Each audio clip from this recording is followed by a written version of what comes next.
जय माता दी दोस्तों। माँ भगवती की कृपा आप और आपके पूरे परिवार पर सदा सर्वदा बनी रहे। दोस्तों, नवरात्रि का त्यौहार जो कि शांति और संपन्न का प्रतीक होता है, हर वर्ष हम सबके लिए नई ऊर्जा और उत्साह लेकर आता है। इन 9 दिनों में देवी दुर्गा की आराधना के लिए भक्त उपवास करते हैं और उपवास करने के लिए या देवी दुर्गा की पूजा करने के लिए सही पूजा सामग्री का होना बहुत जरूरी है, क्योंकि नवरात्रि की पूजा में सही सामग्री का होना बहुत महत्वपूर्ण है। अक्सर हमें पूजा करते समय लगता है कि कोई महत्वपूर्ण सामग्री छूट गई है। इसलिए मैं इस वीडियो में आपको नवरात्रि पूजा की सभी सामग्री के बारे में बताऊंगी कि कैसे आप अपनी पूजा को पूर्ण और सफल बना सकते हैं। नवरात्रि की पूजा के लिए क्या क्या सामग्री अति आवश्यक होती है, साथ ही आप यह भी जानेंगे कि इन सामग्रियों का क्या महत्व होता है और कैसे यह पूजन सामग्री आपकी पूजा को और भी विशेष बना सकते हैं। तो चलिए देवी माँ की कृपा के साथ अब इस यात्रा की शुरुआत करते हैं और जानते हैं नवरात्रि पूजा की सामग्री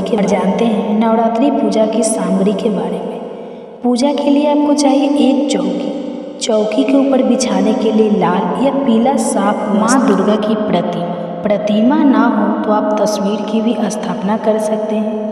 और इस दिन कलश की स्थापना भी की जाती है। तो कलश की स्थापना करने के लिए आपको चाहिए एक कलश। यदि आपके पास धातु का कलश है तो धातु का इस्तेमाल करें, नहीं तो आप मिट्टी के कलश का इस्तेमाल कर सकते हैं। मिट्टी के कलश को या मिट्टी के बर्तनों को पूजा में प्रयोग करना बहुत शुभ माना जाता है। कलश में डालने के लिए जो सामग्री है उसमें आप अक्षत, एक सिक्का, हल्दी की गांठ और लौंग का जोड़ा और एक सुपारी, साथ में इत्र रखें।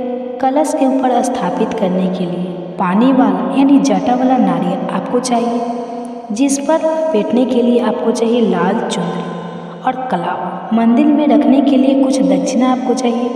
यदि आप अखंड ज्योति 9 दिनों तक जलाना चाहते हैं तो अखंड ज्योति जलाने के लिए एक बड़ा दीपक आपको चाहिए।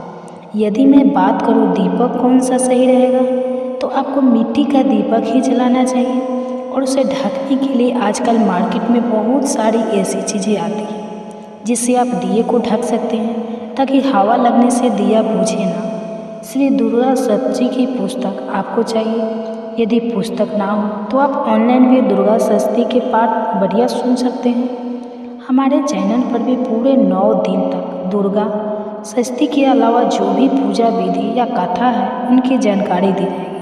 आप चाहें तो हमारे चैनल पर भी सुन सकते हैं। माता रानी को अर्पित करने के लिए 16 श्रृंगार की सामग्री जैसे काजल, बिंदी, चूड़ी, मेहंदी आदि आपको रखना चाहिए। धूप, दीप, कपूर, कलावा, चंदन, रोली, मौली, अक्षत। यदि आप नवग्रह बनाना चाहते हैं और आपके पास नवग्रह यंत्र ना हो तो आप 9 सुपारी वाला नवग्रह यंत्र की पूजा भी कर सकते हैं।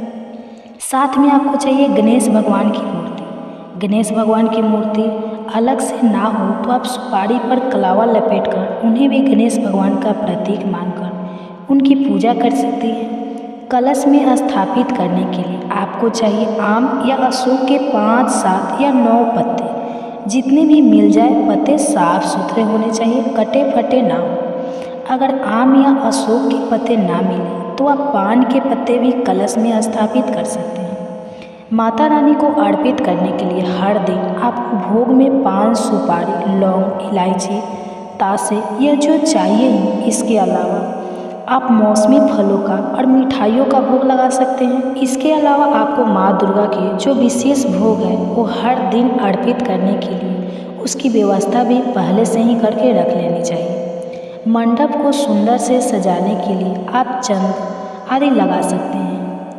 अबीर गुलाल से सुंदर रंगोली बना सकते हैं। पुष्प माला से सुसज्जित कर सकते हैं। कोशिश करें कि जो आर्टिफिशियल चीज़ें होती हैं उन्हें आप पूजा में कम से कम प्रयोग करें। बहुत से लोग कलश की स्थापना करने के साथ ही अलग से ज्वारे भी बोते हैं। तो ज्वारे बोने के लिए आप चाहे मिट्टी का चौड़ा बर्तन ले सकते हैं। मिट्टी का चौड़ा बर्तन ना हो तो आप एक परात में मिट्टी और रेत मिलाकर उसमें ज्वारे बो सकते हैं। कलश की स्थापना यदि आप कर रहे हैं तो आपको 2 लाल चुनरी की आवश्यकता होगी। एक माता रानी को उड़ाने के लिए, दूसरा नारियल पर लपेटने के लिए। पहले दिन की पूजा में परिवार के सभी सदस्यों को अपने हाथ में मौली यानी कलावा लपेटना चाहिए।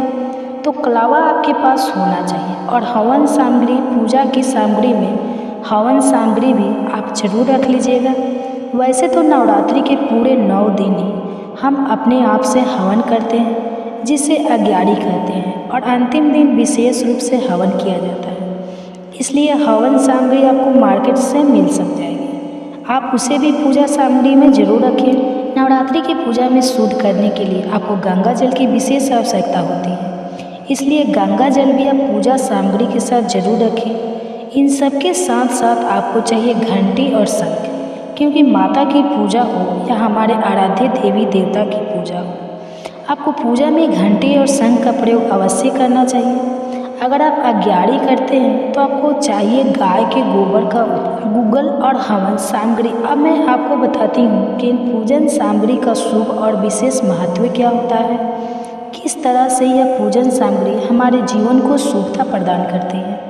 पूजा में देवी दुर्गा की मूर्ति या जो तस्वीर होती है वो शांति और साहस का प्रतीक होती है।